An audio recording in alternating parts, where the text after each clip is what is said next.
ভুয়ো caste certificate, সেই certificate দেখিয়ে এবার ঝাড়গ্রাম মেডিকেলে ডাক্তারি পড়া। ঝাড়গ্রাম মেডিকেল কর্তৃপক্ষ স্বাস্থ্য ভবনকে জানিয়েছে যে গত বছরই ওই ছাত্রের এসএসসি সার্টিফিকেট বাতিল হয়। অনগ্রসর শ্রেণী কল্যাণ দফতরের ওয়েবসাইটেই এই তথ্য রয়েছে। তারপরেও ওই ছাত্র ঝাড়গ্রাম মেডিকেলে যাচ্ছেন। এই ইস্যুতে স্বাস্থ্য ভবন তদন্ত শুরু করেছে।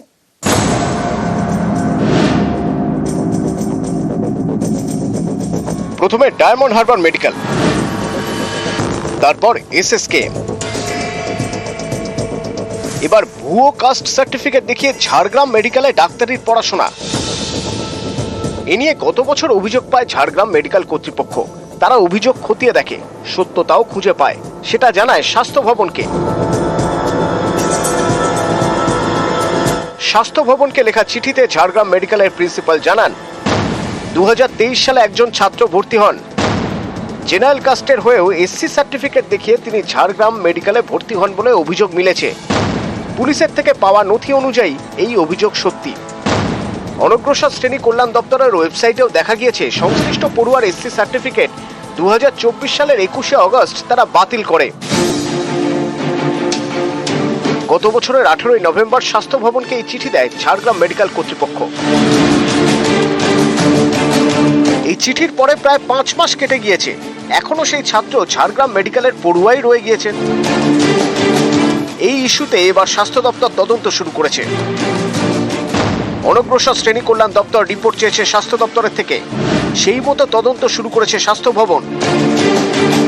এর আগে ভুয়ো এসটি সার্টিফিকেট দেখিয়ে ডায়মন্ড হারবার এবং এসএসকেএম এ ডাক্তারি পড়ার অভিযোগ ওঠে। এসএসকেএম এর থেকে রিপোর্ট চায় অনগ্রসর শ্রেণী কল্যাণ দপ্তর। পরে দপ্তরের থেকে বেশ কিছু তথ্য চায় এসএসকেএম হাসপাতাল কর্তৃপক্ষ। এ নিয়ে চলতি সপ্তাহে এসএসকেএম কর্তৃপক্ষের সঙ্গে বৈঠকে বসতে চলেছে অনগ্রসর শ্রেণী কল্যাণ দপ্তর। ভুয়ো কাস্ট সার্টিফিকেট দেখিয়ে মালদায় প্রাথমিক শিক্ষকের চাকরি করারও অভিযোগ উঠেছে। এ নিয়ে সম্প্রতি মালদা জেলা প্রাথমিক শিক্ষা সংসদের চেয়ারম্যানের থেকে রিপোর্ট তলব করে প্রাথমিক শিক্ষা পর্ষদ। এ নিয়ে এবার তারা আরও কড়া। আবারও মালদা জেলা প্রাথমিক শিক্ষা সংসদে চিঠি দিয়েছে প্রাথমিক শিক্ষা পর্ষদ। তারা জানতে চেয়েছে 2 শিক্ষকের চাকরির অভিযোগ নিয়ে রিপোর্ট তলব করা হয়েছিল। 2 সপ্তাহ পরেও কেন সেই রিপোর্ট দিল না মালদা প্রাথমিক শিক্ষা সংসদ? রাজ্য পুলিশের দুর্নীতি দমন শাখাকে কি তদন্ত রিপোর্ট দেওয়া হয়েছে?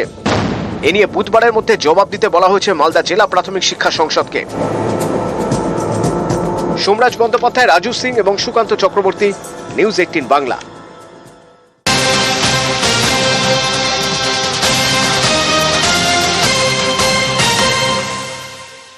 পুকুরে মাটি মাফিয়ার দৌরাত্ম্য। কদম্বগাছির কাঠালিয়ায় মাফিয়ার দৌরাত্ম্য, অবৈধভাবে মাটি কাটার অভিযোগ।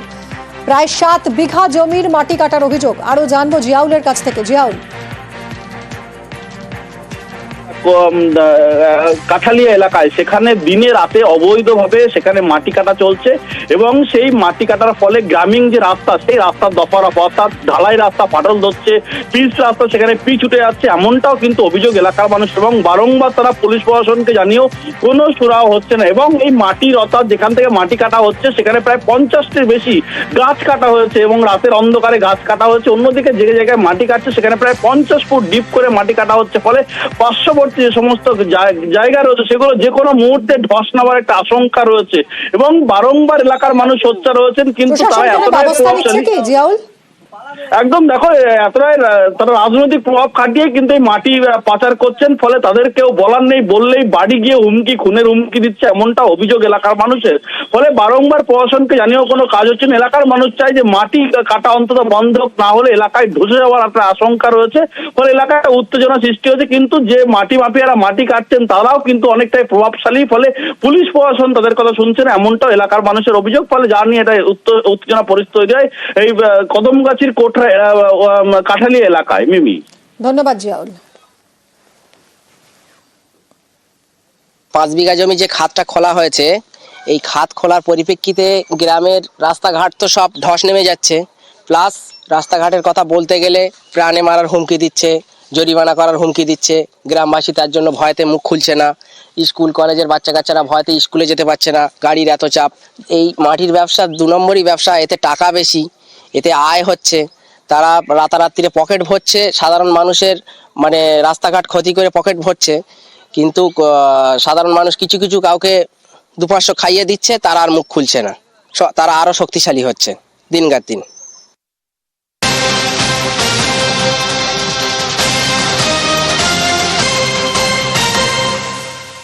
রাতারাতি নদী চুরি হয়ে যাচ্ছে জলপাইগুড়িতে।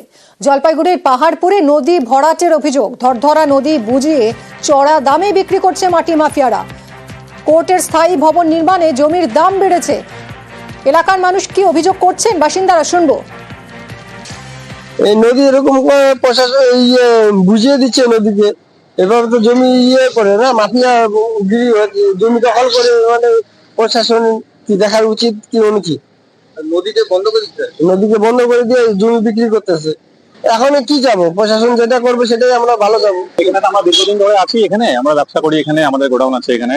তো এই কিছুদিন ধরে দেখতে পাচ্ছি এখানে যেমন এই জমিতে কিছু লোক নেমে নাপযোগ চলছিল, তো হতেই পারেন জমি বেচা কেনা হতেই পারে, কিন্তু এখন দেখছি আমরা হঠাৎ করে নদীটাকে ব্লক করে দিয়ে মাটি মুটি দিয়ে এটাকে নদীটা ব্লক করে দিয়ে প্রশাসনকে আমরা কিছু করবো এই ব্যাপারটা, যেহেতু আমাদেরও নজরে এই জিনিসটা এসছে। আর গোটা গ্রামবাসীরাই এটা দিয়ে একটা মানে বর্ষাকালে এটা দিয়ে ক্ষতি একটা হবে গ্রামেরই। কথা বলবো শান্তনুর সঙ্গে। শান্তনু, রাতারাতি নদীর উপর মাটি দিয়ে নদী ভরাট করে ফেলা হচ্ছে, তারপর সেই জমি বিক্রি হচ্ছে, এটা তো আর 1-2 ঘন্টার কাজ নয়। কিভাবে প্রশাসনের নজর এড়িয়ে এটা সম্ভব হচ্ছে? দেখো, স্থানীয়দের যেটা দাবি যে গত কয়েক বছর ধরেই কিন্তু এই কাজ চলছে, তার ফলে কিন্তু ধরধরা নদী আস্তে আস্তে কিন্তু হারিয়ে যাচ্ছে জমিদার পাড়া এলাকা। যদি পাহাড়পুর গ্রাম পঞ্চায়েতের জমিদার পাড়া এলাকা, যার পাশেই কিন্তু রয়েছে কলকাতা সার্কিট বেঞ্চের নবনির্মিত যে ভবন, স্থায়ী ভবন, যেটা নির্মাণ কাজ চলছে, তার ঠিক পাশেই কিন্তু এই ঘটনা ঘটছে। যেটা বলা হচ্ছে যে এই নদী ভরাট করে জমি মাফিয়াদের একটা অংশ কিন্তু সেই জমি প্লট করে বিক্রি করে দিচ্ছে। এই মুহূর্তে সার্কিট বেঞ্চ যেহেতু তৈরি হচ্ছে ওখানে স্থায়ী ভবন, সেই কারণে জমির দাম কয়েক গুণ বেড়ে গিয়েছে এবং সেই কারণেই কিন্তু মাফিয়ারা কিন্তু এখন নদীটাকেও ছাড়ছে না এবং নদীর ক্রমশ ভরাট করে নিয়ে সেই জমি প্লট করে করে করে সেগুলো বিক্রি করে দেওয়া হচ্ছে। স্থানীয়দের অভিযোগ, যেখানটায় জলের দরে একসময় বিঘা প্রতি জমি বিক্রি হতো, সেখানে এখন কাঠা প্রতি জমি বিক্রি হচ্ছে, তাও হচ্ছে যে যেমন দাম চাইছে সেরকমই পেয়ে যাচ্ছে, কারণ সামনেই তৈরি হচ্ছে সার্কিট বেঞ্চ। সেই কারণে জমির দাম এতটা বেড়েছে এবং সেই কারণে এই ধরনের অপরাধ যা রাতের অন্ধকারে সংঘটিত হচ্ছে।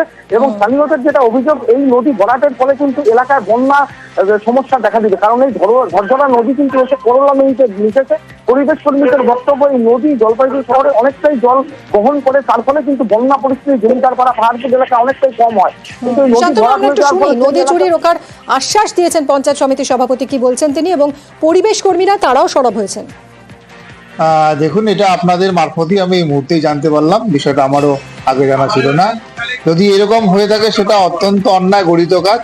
আমি আমাদের যারা ভূমি রাজস্ব দপ্তরে যারা আধিকারিক রয়েছেন তাদের সঙ্গে কথা বলে বিষয়টা যাতে দ্রুততার সঙ্গে পদক্ষেপ না হয় সেই বিষয়টা দেখছি। নদী চুরি হয়ে যাওয়া এটা অত্যন্ত মানে অসাংবিধানিক কাজ এবং সম্পূর্ণরূপে বেআইনি কাজ। সবচেয়ে বড় কথা, যেখানে হাইকোর্ট হচ্ছে, যেখানে বিচারাধীন একটা বিষয়, বিচার ব্যবস্থাই যেখানে থাকবে, দেশের সংবিধান সুরক্ষিত থাকবে, সেইখানে নদীকে চুরি করে নেওয়ার একটা প্রবণতা দেখা দিচ্ছে ইদানিং। আমার মনে হয় এটা অত্যন্ত কঠোরভাবে দমন করা দরকার। প্রশাসনের যারা কর্তা ব্যক্তিরা আছেন, এই নদী যারা দেখভাল করেন, জমি জমা দেখেন, তাদের দেখা উচিত এবং অবশ্যই সাধারণ মানুষকে এগিয়ে আসতে হবে যে নদীকে নদীর মতো বইতে দিতে হবে, নদীকে দখল করা চলবে না, নদীকে বাঁচিয়ে রাখতে হবে আমাদের নিজেদের বাঁচার পানি।